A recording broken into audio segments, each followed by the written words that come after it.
Roubang caméra, comprendre. Donc voilà quoi, bon appétit. Voilà, ingénieur Rafungindu, mon makambo, makambo lukela biso. Moi je crois que moi tout n'anga papa, tondolo c'est quoi? Voilà. C'est tondolo mais en français on dirait yo edenga ko nebzeni. Voilà, n'évitez Serge, pour exemple la bilo musu la linga l'appelle français et ça la montée. Congo Promo TV, votre chaîne multimédia sur YouTube.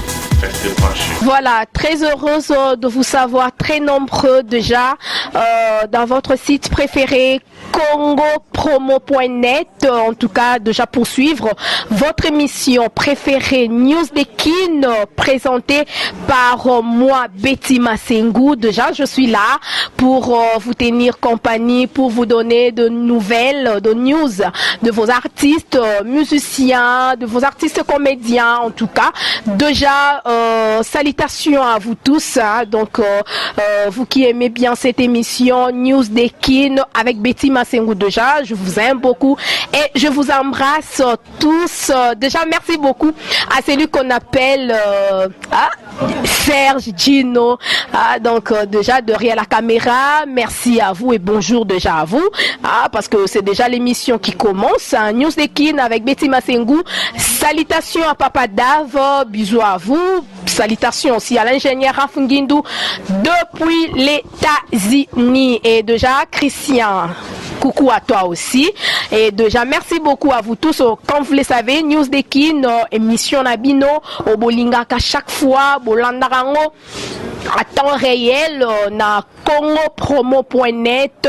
Déjà, on a émission, to yambela rabino, artiste, musicien, artiste, comédien, to pesa rabino, nouvelle na bango, pour émission Oyo. Et ça, juste pour na promouvoir art, pour promouvoir musique congolaise, hein.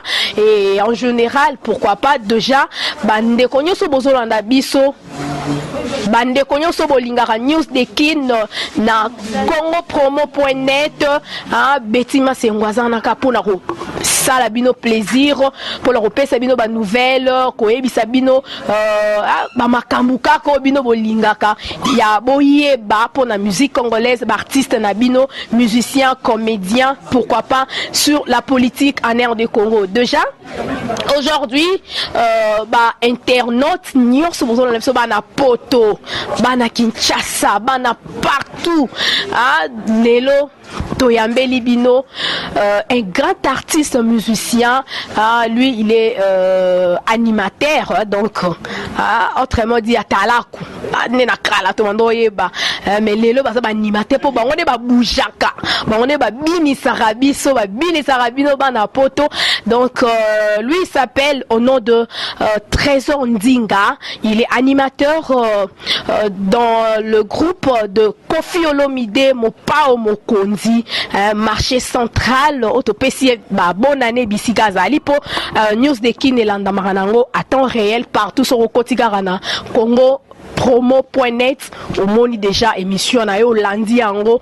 Très bien, voilà, déjà je veux pouvoir lui dire bonjour et bonne année. Nous avons invité Aza déjà awa na Flat Hotel Tchétché, place aux émissions Ezoleka. Bonjour Trésor Ndinga et bonne année. Merci maman Nangai. Bonne santé. Ouais, par la grâce de Dieu tout va bien.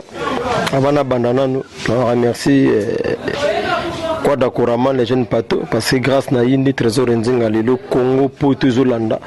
Donc sans qu'on zappe quoi. Donc c'est un plaisir pour moi et vu d'habitude jeune pato très ma potere. Donc voilà. Voilà, merci beaucoup Trésor Ndinga. Donc plaisir à trop ya royamba on émission la biso, émission à bana poto, émission à bana kin, ya bana partout News des Kin. Poto zo un peu ba nouvelle, il y a Trésor Ndinga, ba nouvelle il y a quartier latin international, il y a marché central Kofi Olomide. Na habité Trésor Ndinga mais quand peut ko bisa biso évolution na quartier latin et zandengeni. Depuis Trésor Ndinga kota quartier latin tilelo. Évolution zali. Ouais, donc en vrai dire, déjà on a écouté quartier latin, déjà ça va. Oui. On a eu quartier latin, mais il n'est que encadrement quoi. Donc on a eu te pour nous quartier latin pour sango sous ningeni te quartier latin orchestre gaillard na Congo bat bayebi monde entier ils orchestre mais pour ça 1+ na yo savoir faire na yo pour na ça 1+ nanga mais pour nous autant sous 450 plus quoi. Voilà, parce que kubetana quoi d'Akoraman c'est pas facile quoi, donc faut yeba excuse moi voyez bien lobby répéter avec ma casse pour ma casse tellement trop pour na concert na tout betana na Brazzaville c'est la bise donc tozoya donc voilà quoi trésor nzinga 1+ na quartier latin mais vraiment na zo belé chez V Quadra Kora mon pa au Mokonzi autrement dit 13e apôtre donc nzolo câble quoi voilà en tout cas trésor nzinga lobby aya zo mo belé zo mo belé pa ya 13e apôtre né mo ko tout à l'heure là marché central Kofi Olomide Songambeli ba bedali Kofi te ba comme belé mo pa wazango en tout cas voilà merci beaucoup na invité mais quand on peut ce bilan ya quartier latin na 2013 ezandengeni parce que toi déjà na 2014 hein voilà bilan ya quartier latin na 2013 ezala qui est positif déjà single na biso 6 et bimaki na 2013 batutu baebi toi na kinawa single zo cartonné zo beta fort parce que ba single ebele bimaki mais nga personnellement na yoka vraiment un autre côté na yoka mingi single na biso wana na tala na ba Trace TV ma ebele et to beti ba concert presque ebele ko le presque orchestre ebele et à part wana tu voyager peu moins trop quoi qui Bangola, Centrafrique, donc moi voix j'ai belé. Je comprends donc c'est vraiment 2013 ça va. Et marcha qui encore et 2014 opening zo banda déjà Dubaï Izali tout Kalata autokindi na retour Brazza Gabon Izali et 2014 yo 13e apôtre et Obimba album ya Mopa au Mokonzi donc voilà ils allaient vraiment souka quoi bana poto ba imam zoloba partout du nord à Ebi PSP gilet par balle partout soda poto imam loba voilà en tout cas merci beaucoup pour la bande ko nyos bozolanda biso ba fan nyonso ya quartier latin international ba fan ya Trésor Nzinga animateur a munene ya mboka na biso ya quartier latin o a beta biloko ebele ngape malgré vous ça bien témoin kosu tout ça un peu naza pe na grippe mais beta ba biloko ebele yepe malgré vous ça bien té mais on se pesara ba fan na quartier latin mukie ne lo beta ngape na linga mingi na lingi magana yebo boire té c'est pe ça ba fan na yo ata vous ça bien té moi juste pendant quelques poussières de secondes Quadra Kora na komi na posa komona mwana namona mwana nalingi namona mwana kachina memela nini mbuma tondolo mbuma lidene Quadra Kora na simba badada bamama badada sikoyo biloko nyonso nasi donc voilà quoi en tout cas mbuma tondolo molinga mingi en tout cas merci beaucoup wana ezali penza eloko ebeta ekanga Kinshasa no comment kanga poto bana mikili donc ya roloba kutu mingi ezate ya rosamba ezate mais soki ya rosamba ezate rosamba na ebite mayu wana ozwa ba inspiration wana bien oza petit mon père za pemene na yo oyo bo associer na ye ba boule ba cri après obeta bien wana penza ba mai na yo ba inspiration na yo moko vraiment personnel ouais ba pecha bon pe bazali na ba massa msusu na ba grand forme so ba ya pe na parler genre ga yo ouais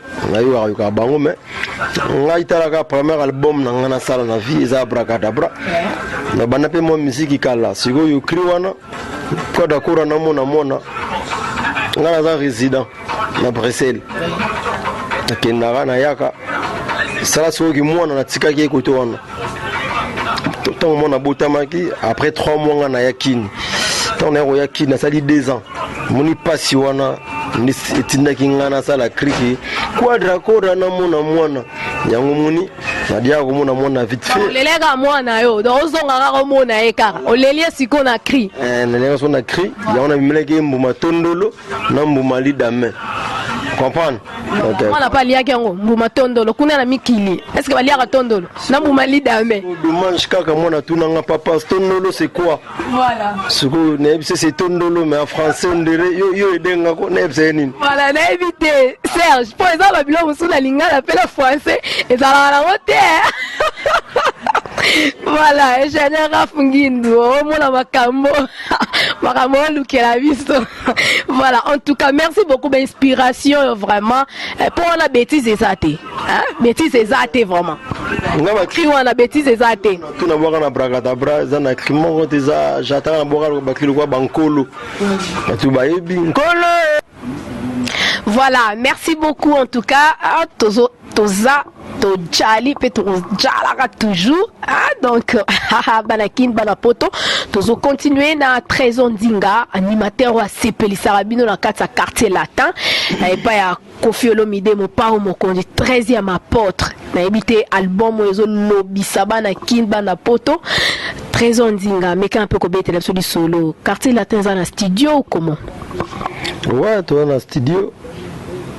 Virambo oyo toloba toza émission yije ana studio pour la 13e apôtre mon les albums ya Suka ya les quadra Roma Suka album il y a ça sur album ya Suka donc aza wana studio azu sala maram oyo sepelisa batu tu balinga ka quartier latin ou balinga ka Lirambo donc album wana album oyo banzembo wana egotikala to yoka kango biso na bana na biso na bakoko na biso pour isa 13e apôtre donc isa na album bote ba biso ba trésor il faut tout voir ba créer na niveau mo pour etikala.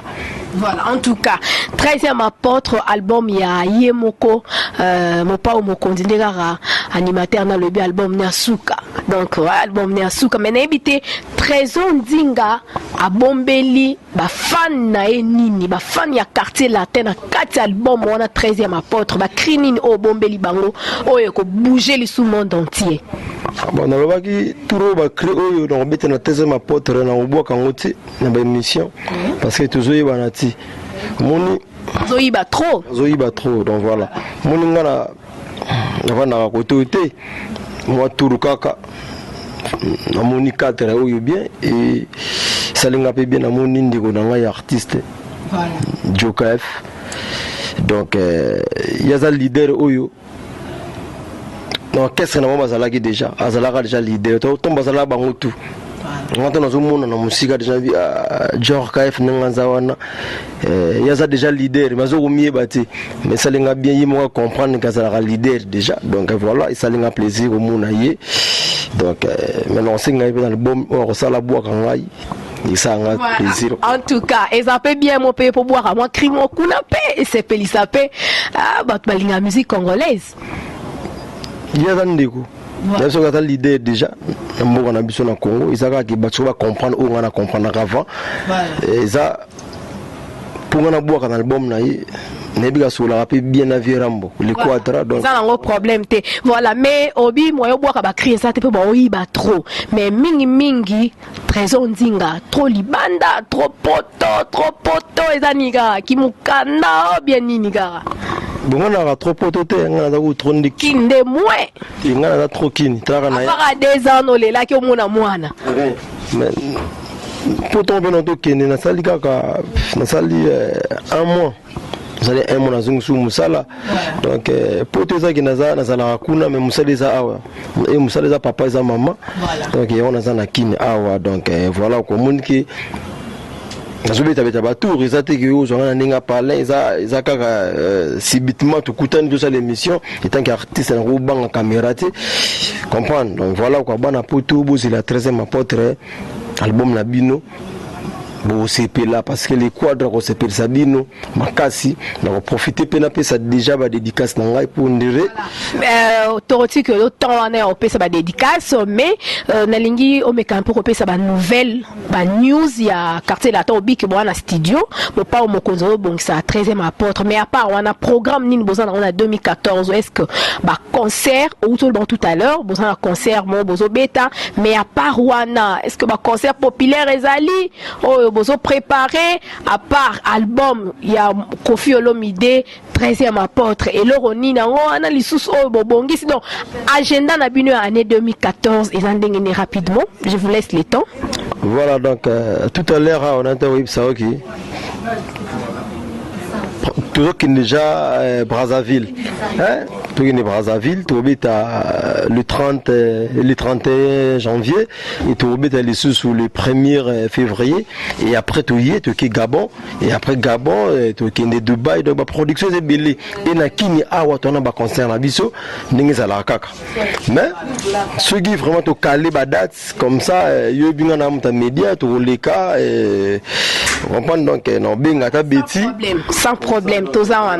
Voilà, merci beaucoup en tout cas na Trésor Ndinga. Topesi merci na Gloire et Bongo, Mifi, Douya, Perside, Makaya, ingénieur Adelka, hein, donc Anelka. Ingénieur Anelka awanakatia flat kitoko restaurant ezali pour na bino bana poto bobeta tour a bana kin pe également hein, donc flat tchétché na lemba juste na référence galerie Igo Tanzambi.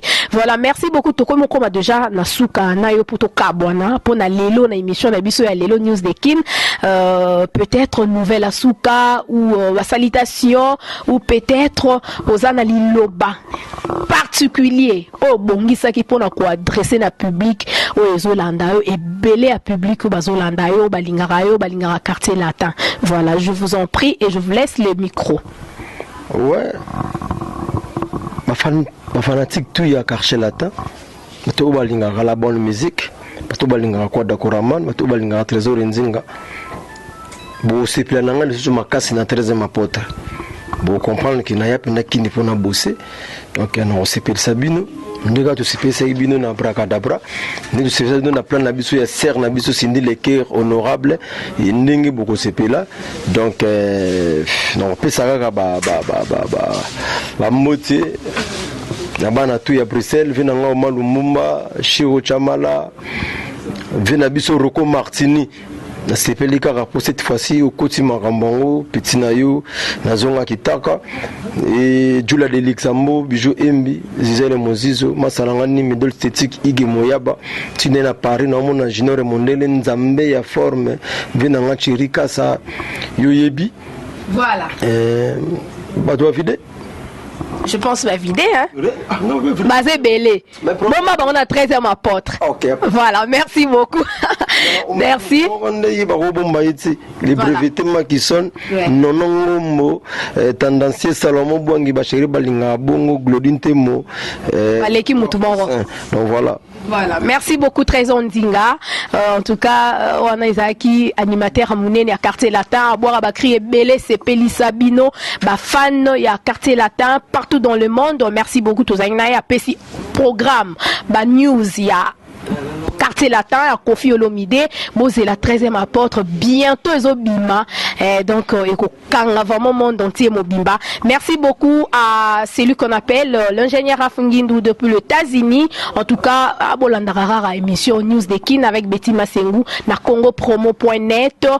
Donc, tozana karapo no CP Sabino ko sala kaka oyo bino bolingi. Merci beaucoup. Donc on a Gino derrière la caméra, donc il était derrière la caméra. Merci pour les images, merci beaucoup à Papa Dave, merci à tout le monde. Donc d'ici là, portez-vous bien, on se retrouve déjà très prochainement. Je vous aime beaucoup, à plus, bye bye bye bye. Oui.